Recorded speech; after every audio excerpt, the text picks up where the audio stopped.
say if you're looking for a soap that does more than just clean, try a live bathing soap today. It leaves you feeling refreshed and invigorated after every bath. It moisturizes your skin, keeping it smooth and nourished. You can choose from lemon, coconut, aloe vera, or live. Okay, well, this evening, one of the things that I've been thinking about was, in fact, when I was coming to work, one thing I was thinking about was taken from Matthew chapter 22, verse 39, which talks about loving your neighbor as yourself. Now, my question I was asking myself is, how can we love our neighbors as ourselves when we don't know ourselves? And also when we don't know how to love ourselves.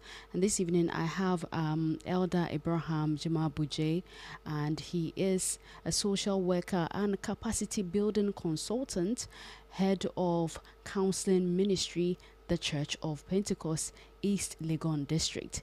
He's also a member of Ghana Psychology Council and co-author The Marriage God Made. Now, if you listen to the drive, last year I talked a lot about the marriage God made. And Eugene has my book. Eugene, where's my book? I'm going to take it from him. I gave him to him to read, and so I'm going to take it from him. But this evening, I have Elder Abraham Bugyei right here in the studio. Good evening to you, sir. Good evening, Baba. How you doing? Great. Awesome. It's good to have you in the studio. Oh, good to have you too. All right. So we are streaming live on YouTube and Facebook, and so you can go there and you can be part of today's conversation as well. Your questions regarding self-love, you can send it to 0540-130-684. Again, it's 0540-130-684 is the number to send it to. Now, Ed Abraham, today is going to be an interesting conversation. Sure. So, firstly, one of the things I was asking myself was, how do I even know myself? Because for us to even know what self-love is, there's a self before love. Yeah. So what is this self? How do we find ourselves? Thank you very much, and a very good evening to our listeners. So I'm glad to address this topic. It's an interesting one. So every individual needs to know yourself by knowing how God sees you. Yes. God loves you so much that he cherishes you, and he knows what he has placed in you. God knows the value of one human being. For that reason, even if there was just one human being on earth, Jesus would have died for that person. Because the soul of a man cannot be quantified. So when you begin to see yourself in the light of God, Bible says that God made man in his own image. So you are God's image. Right. That's how God sees you. So it's not about how you look, it's not about whatever, but it's about what God has placed in you. You are just a container. So whatever you see around you is just the container, but the deposit that God has placed in you is what you should put value on. So you should know that you are valuable, and nothing on this earth should just tell you that, oh, enough is enough, so let me take my life or whatever. No. God sees you as a special person, and he's willing to do everything for you. So if God sees you this way, then you should also at least appreciate what God has made you. So that's one thing I can say for now. When you see yourself in the image of God, how God sees you, then it means that you have recognized yourself. Yes. All right. Now, today we're talking about self-love. And what is this self-love? Because I hear a lot of people saying that, you need to love yourself, self-love. What is self-love? Yes. Interestingly, people have misconstrued this important aspect of human life. It's not about self-centeredness. It's not about selfishness. It's not about but it's about knowing your worth, your value, and what you can do to impact humanity. I live because God wants me to impact many lives. Right. So this life I have is not mine. It's God's. So it's like somebody has given you his brand new V8. You see how you handle that machine because you think it's somebody's property. And you, the individual, you are God's property. So you want to treat yourself in a way that the one who owns you will always be happy to see you. So self-love It's acknowledging that you are valuable and you belong to somebody, and he's expecting you to dispense because he needs you to do that. That's what everybody needs to do and needs to know. So it's not about just, thinking I need to take care of others. So it's about me setting myself aside and taking care of others. No. It's about recognizing that you have so much to dispense. So you should put value on yourself. So I know that if I die, many generations will suffer. Right. So I try to do things that will keep me in shape. That's self-love. So it's not about just wanting everything and neglecting others. Not at all. Like the noise that people are making on social media, and now they are taking it a new direction. No. Self-love remains you being, putting much value on yourself, knowing that you have so much to dispense to others. Somebody listening and they're saying that I have been through a lot. And because I've been through a lot, I don't even know how to put value on myself. I don't even know how to love myself. How would this person come to the place of saying, okay, I need to, take steps to put value on myself, even though I have gone through A, B, C, D? How would that person come to that point? So one thing you should know is that if you have nothing, you can't give anything. If you are empty, you have nothing to give out. So if you really want to enjoy any kind of relationship, you first of all have to be full. You need to imbibe enough. You need to receive enough. So when you see that God is your source, and he has made you to be a blessing to others, you always need to work on yourself so that you have so much enough to give to others. So if Jesus comes to you and says that love your neighbors as yourself, it means that the master has an expectation, and he knows that for yourself, you know how to take care of yourself. And if you know how to take care of yourself, then it will be easier for you to dispense to others. So now the question, have you also taken care of yourself? That's right. Like the master is expecting you. So Jesus will not say love your neighbor as yourself if he doesn't know what it takes to love yourself. I know a lot of theology goes into it and other, but this is simple. Scriptures are simple. Love your neighbor as yourself. However you describe it, what one key thing in it is that there should be a knowledge about loving yourself. And Jesus knew that these people are aware that they have to love themselves, and they have loved themselves to a point that I want them to love their neighbors as themselves. So it means a lot. And loving yourself means that you always have to be taken care of. In a way, you have to have enough. So even about dispensing love, you have so much love to share. But somebody, a lot of people have gone through trauma. A lot of trauma. And they feel like, and there's this saying that hurts people. Yeah. So the person, some people, they don't love themselves. So this is what you do. If you have a white car, and it gets dirty, and you need to present that white car for a birthday party or whatever celebration, what do? You clean it. You clean the car before you take it out. And that's how self-love is about. Whenever you feel like you are hurt, take care of yourself, work on yourself, then you are able to rather now go ahead and mend others. So until you are mend, you can't mend others. And that's why many people have landed into various abusive relationships, because they wanted somebody to validate them. They wanted somebody to fill the gap. No, you always have to fill the gap yourself.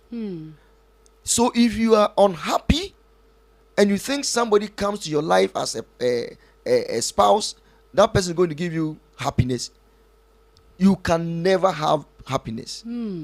Because there's no happiness in anybody.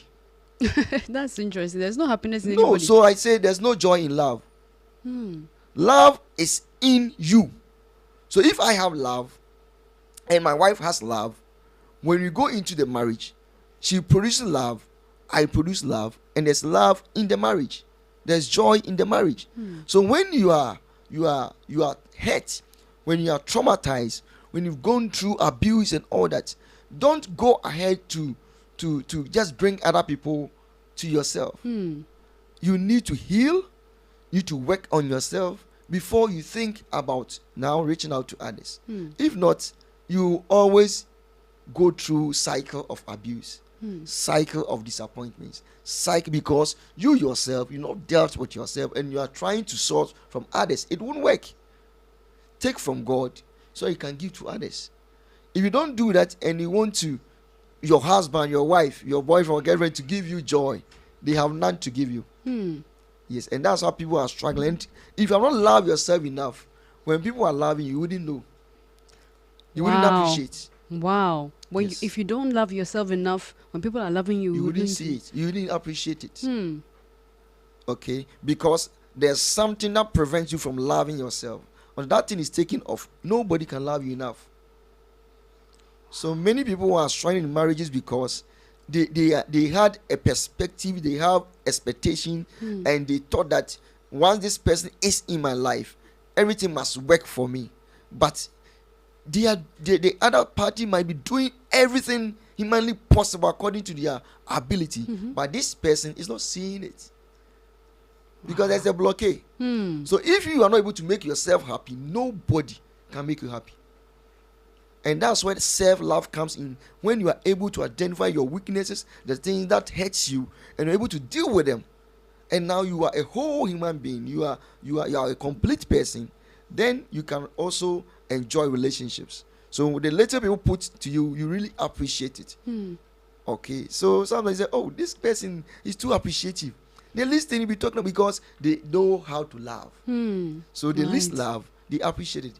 And someone who has blocked the love, entrance to his life, no matter what you do, they will not be happy. They will not be In happy. psycho, you call it fixation. When someone is fixated and they are not fixed, whatever you do, they will not be pleased. So always having challenges with their relationship because they feel they need, they deserve more than they are being given. So you can do whatever thing, but they feel like you should do more. You should do more. You should do more. I'm talking to Elder Abraham Bugyei. We are talking about self-love. An interesting point he shares is that you cannot, if you're not healed, you cannot receive love, because no matter what the person gives you, you think that they are not doing too much. You expect much from them. Now, so let's talk about somebody who, is hurt. And over time, they've gotten used to it. So they don't even see that they are traumatized. They don't even see that they don't even love themselves. How does this person come to a place of assessing themselves and say, okay, let me take a look. Let me just step back and look inwardly? Because sometimes people brush things under the carpet. They feel like, oh, it's nothing. I remember I was listening to this man of God. He said he was talking to a gentleman, I think he was sexually abused. And the guy was talking as if there was nothing wrong. Meanwhile, that thing is making him do certain things that was not right. And a lot of people are in that state. And so they are finding it difficult to even love themselves, because for them, it's like, it's normal. So how then does a person come to a point of saying, I have a problem and I need help? Yeah, that's the unfortunate thing, because like many Ghanaian men have been trained to believe that Bema Insu. Yeah. You see, and they keep their emotions and they are traumatized. And many people are walking out there, they are just depressed, they are dying because they are taking more than they can bite. And that's not self-love. If you have really loved yourself, you know when to say no. Right. You know when to stop work. You know when to withdraw. Bible says Jesus withdrew to a secret place and he rested. And that's self-love. You don't assume you are the one to carry everyone's burden. No, you are not God. Okay, so if you are traumatized, at a point you should be able to know that no, this thing I'm doing, it comes from the subconscious. It's like things that I don't even want to do, I do them. And it's like I can't change. So if you don't acknowledge that I have a problem, then nothing else will work for you. And most of these people, they vent on their partners because they feel like they are worsening their conditions. Okay, so if you have anybody and he's too demanding, he's too, then you know that something is wrong. So I believe that don't take things to be normal. Try and heal. Yeah, try and heal. Then when you have been able to heal from whatever challenge, post-traumatic disorder you're going through, then you'll be able to now receive love and give love. If not, you wouldn't even appreciate the love of God. And that's the source. It's the love of God that has filled our hearts so that we can also share.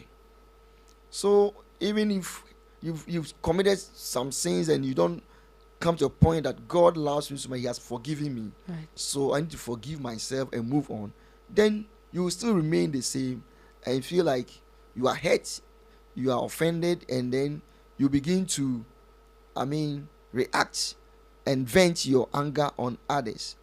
When you meet mothers who are so much bitter, offended about what their husbands or their baby fathers have done to them, they vent it on the children. And the way they can beat them, you see, there's no love in them. If you have love enough and you have self-love enough, you think about others like yourself. Right. The things that you can't do to yourself, you can't do to others. But there's some people, they can do wicked things to themselves. So they don't mind doing it to you.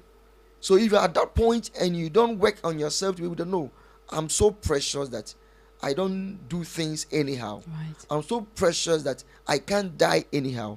I'm so precious that I can't keep offenses. Then you don't have self-love. And you will try. If you don't have it, you can't give it. You can't give it. That's it. Well, I have a message in this from Dr. Telma. She says that, please tell Elder I am tuned in as promised. Okay, so that's from Dr. Telma to you. Well, you can be part of this conversation by sending your question to 0540130684. Again, it's 0540130684. Let's talk about finding healing. You know, how do we go about it? Where do we even find this healing for us to come to the fullness of, okay, now I want to love myself and I want to be able to love my spouse as well? Okay, so when self-love is missing, this is what happens. You stay in an abusive relationship. Okay. And you feel like, let me manage it like that. That means you don't know your worth. And then you encourage disrespect. These are signs that you have low self-love. Yeah. When you stay in an abusive relationship, when you tolerate any disrespect, you still, you go to a place, they disgrace you, and it's like, I have nowhere to go. You go there again. It means that you have low self-love. Right. And then you over-sacrifice until burnout. You work out yourself so much that you lose yourself. If you have self-love, you don't do that because you have to minister to your body. Right. You minister to your soul. Right. You minister to your spirit. So times that you need to minister to your soul, like going to church and somebody wants to engage in with other things. No, this time it's my soul business. So let me go and work on my soul because it amounts to a lot of self-love. If you love yourself, you try to do things that will nurture your body, your soul, and your spirit. So if you sacrifice so much that you get burnout, that means that you have low self-love. Right. You fear being alone more than being unhappy. So and you know, a lot of people are in that state where they fear Yes. being alone. yes, but you can't be alone. It means that you have a problem. You should be content with yourself. Learn how to be alone where nobody is there. That's the place where you build self-love, self-confidence, and then self-image as well, where you belong. You engage God to the point that you know that I'm special. Right. So when you've been able to be alone like that, you do so many healing to yourself. See, practically, this is what Jesus did. Mark 1:35 says, Jesus withdrew to pray. Why did he withdraw? Because he knew that it was time for soul business. I need to fill in. Right. If you're a church leader, you can't always be preaching, visiting. No. Sometimes take time to infill. And that was what Jesus taught us. He withdrew. So sometimes you have to withdraw. You can't always be there for everybody. It's a mistake. Oh, yeah, yes, you need to be reliable, but sometimes be absent. So that's one practical way to heal. That at point, take time.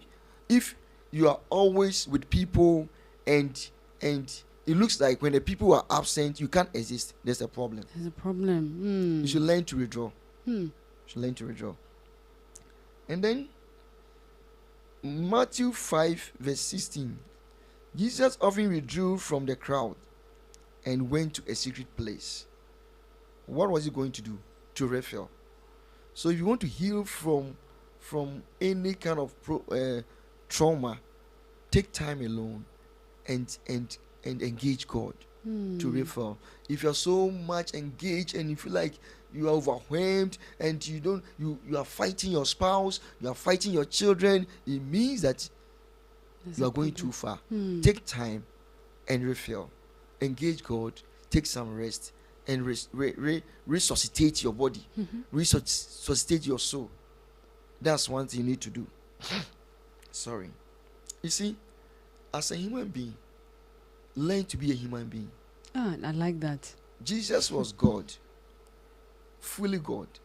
Jesus was man, fully man. Right. So he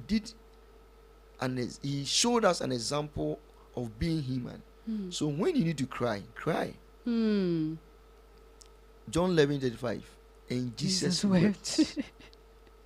Right. Sometimes when some people, they want to like challenge their spouse or so, especially the men, they want to be men. So situation that they have to cry, so the wife will know that yes, my husband is hurt, my husband is disturbed. They will be too serious that the psychologists call it catharsis. They will build so much catharsis that if you don't take it, you explode. You explode. So my beloved friends, my listeners, take time when you need to cry, weep. Sometimes just weep, so that some of the burdens would go away. Weeping is a therapy. Yes, weeping is a therapy. When you are hurt so much and you don't weep, you can kill somebody. Yes. So sometimes when people come to my office for counseling, I give them the opportunity to cry. They cry and cry, give you tissue. When it's wet, I give another tissue because it's part of the therapy. Yes, when you give people the time to talk their feelings and they cry. I would advise couples that when your spouse is hurt, regardless how small it may be, and they are talking, allow them to talk. Don't say, oh, casado, oh, pe casado. No, don't do that. If they don't talk, it means they are harboring the offenses and the catharsis, the bad things. They are harboring them. But when they talk, they get them away. Okay, so when you are hurt, talk about it. Don't say that they will say I like talking. No, me, I will talk. Yes, and interestingly, those who talk about their issues, they hardly harbor any offense. Yeah, that's actually. They always, they'll move on quickly. They move on. So sometimes you might think they have issues with you. They don't have. They will come and eat your fufu. They will come and eat your banku and say, hey, but I thought I have issues with this guy. No. He has moved on. Okay, yeah. Those who don't talk are the dangerous people. They can do anything. Yeah. Wow. Well, I have a message here, and this one is asking, How do I refill when I have a husband and children to take care of? You see, if you don't refill, you can't take good care of them. So let your husband know that today, tomorrow, I want to have time for myself. If you have the resources, you travel somewhere and engage God and rest. Engage your body as well. You see, your husband and your children, if you die today, they will survive. And if you love yourself so much that you don't want to leave them untimely, then take some rest. Take some rest. Yes. Sometimes I tell my wife, Amma, take the children to school. Today, I'm not going to work. I'm not driving. Yes. Because you have to minister to your body. Your body has a lot to do to offer humanity. So why would you want to abuse your body? And you see, people are abusing themselves more than others are abusing them. And when people see you abusing yourself, they join you to abuse you. Wow. Yes. Please say that one again. What I'm saying is that if you abuse yourself, people will join you to abuse yourself. And people are abusing themselves more than others are abusing them. Because if you don't give what your body needs to eat, then it means you're abusing the body. You don't have time to eat. You don't have time to rest. You don't have time to pray. You don't have time to read. Always doing it for others. Doing it for the children. Some people even don't buy anything for themselves because they are taking care of their children. Buy something for yourself. Yes. Valentine is coming. Buy something for yourself. Yes. You have to do that. You can't dress everybody and you are undressed. Dress well. Dress others. Someone says, hey. Hey dear, hey, yes, you have to buy something for yourself. Yeah. Take care of yourself. Yeah. It's very important. Our time is fast spent, but before I let you go, I want to take your last words to listeners. And I know that you are very centered with marriages. Yeah. And so I want you to, basically speak to the marriages and also touch on a little bit for singles as well when it comes to, self-love in marriage and also self-love for singles as well. So what I will share is that we are to help others, but also carry our own load. You have a load to carry, Right. before you carry others' loads. So be careful you don't dump your load and carry that of others. It's a burden. You'll be traumatized. You'll be talking. You'll be complaining. You'll be crying. No, that's not how it's supposed to be.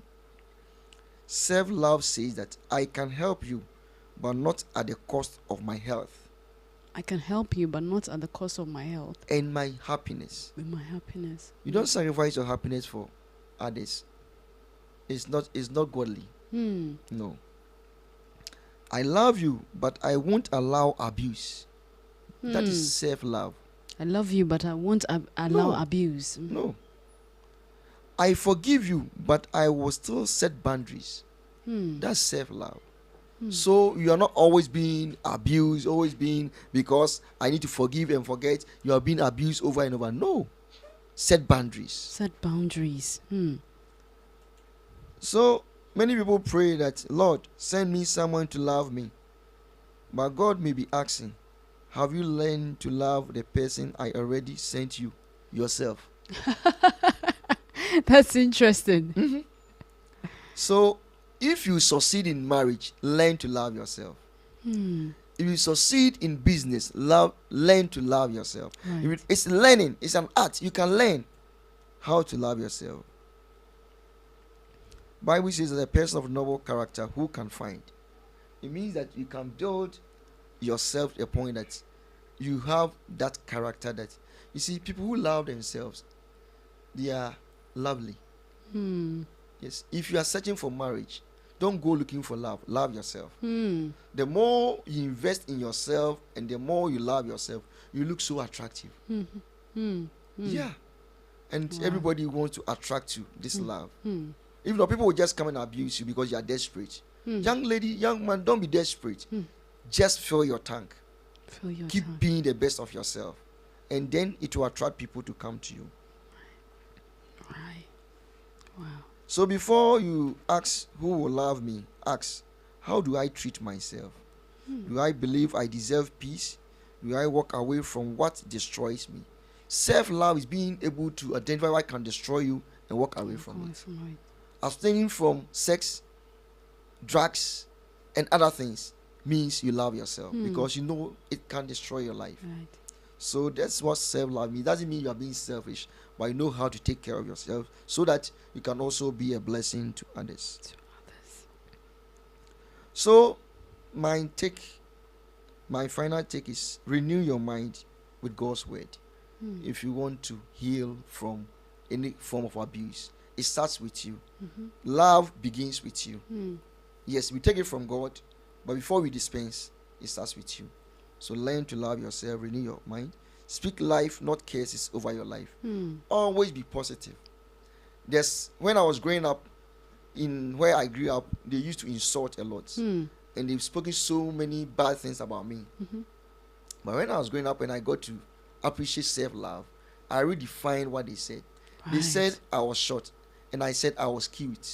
I like that. You see, so I'm a cute person. Yeah. Nothing can change it. And sometimes say, if you are taller than me, I know, I don't care. You may be all long gone, but for me, I'm the standard. You see, and with this, I went through a lot of, but I never got, hurt because I know who I'm worth. Yes, if you don't do that, people will define you. Yes, you don't define yourself and know what God has made you to be. People, and if you are even physically challenged, it's not about the container. Bible says in a large house there are many types of containers. Some are clay, some are gold, some are so the containers are many, but Bible says some are used for noble purpose and others for ignoble purposes. So it depends on the vessel.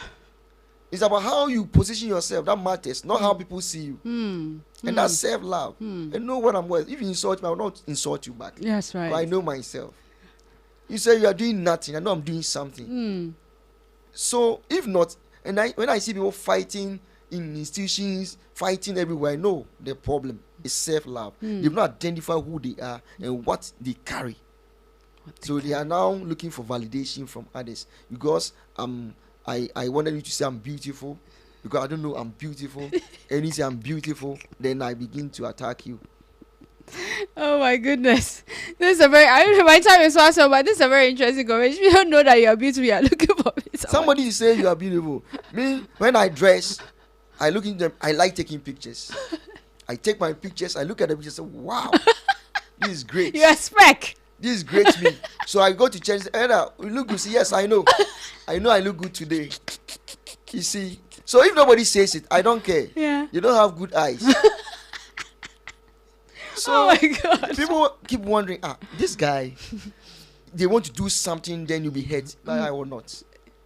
Because you know yourself. Because I know myself. Right. Yeah. So if you don't do that, nobody can make you happy. Oh my goodness, my time is fast, but I just have 8 minutes to wrap up the show. But a message here, this one says, great words of wisdom. Thank you, sir. Very much on point. Well said. God bless you. God bless you too for sharing. Well, I have been talking to Elder Abraham Bugyei, and thank you so much, Elder Bugyei, for coming through. Most welcome. Thank you. We've been talking about self-love. Oh my goodness, I just wish we would just continue.